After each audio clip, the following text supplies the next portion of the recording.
I would say at this hearing on the proposed merger of AB-InBev and SAB Miller is important, as we point out, not only to American consumers, but to craft brewers and independent distributors, not just the brewers, but the independent distributors across the country.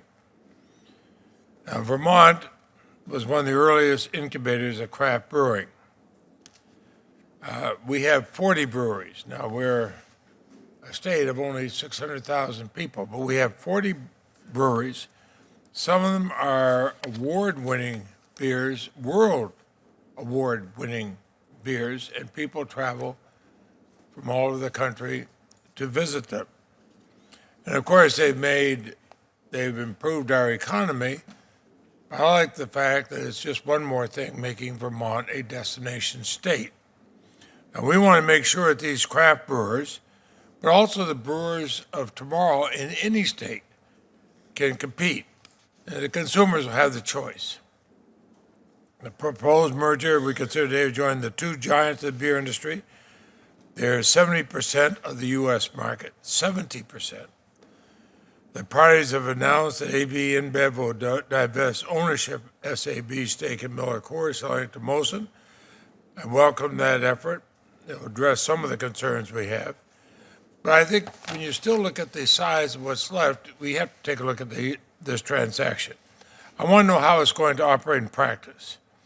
Whether the merger will have other consequences for the beer market, including given the practice of big brewers buying up small craft breweries. But we also have to consider the competition in the market for the hops, the barley, the glass, and the aluminum.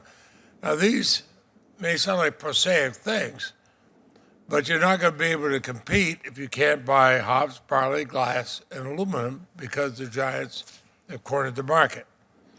And I want to hear about concerns in distribution. I want to hear especially the concerns we have. The large brewers' power over distribution is shutting out competitors, undermining consumer choice. I met with a number of the independent brewers in Vermont here recently, and they point out that they can only sell their product if a customer can find it. And if they're being squeezed off the shelf because of restrictive behavior by dominant companies, well, that harms competition. It limits consumer options. So we got a whole lot of things in here. The basic material of the beers, the distribution of it. There's one way for large brewers to influence distribution is that they buy up the distributors. Now, AB-InBev has indicated that following this merger, it will not increase its ownership of distributors above its current level of 10%. Mr. Brito, I'll ask you during your testimony to make a formal commitment to that. And Molson has indicated after it gains 100% ownership of Miller Coors, it will not increase its ownership of distributors, nor change its current practice of giving distributors leeway to showcase competitors' brand. And Mr. Hunter, I hope you make a formal commitment to that today. It will certainly influence how I'll feel about this merger. So the pathway from brewer to buyer is critical if small companies are going to compete. State laws regulating distribution vary dramatically.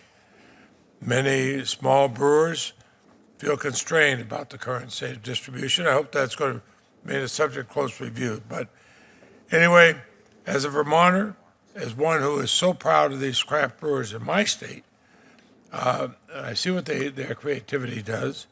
I want to make sure they have a level playing field. They make a bad product, it doesn't sell. They make a good product, it should sell.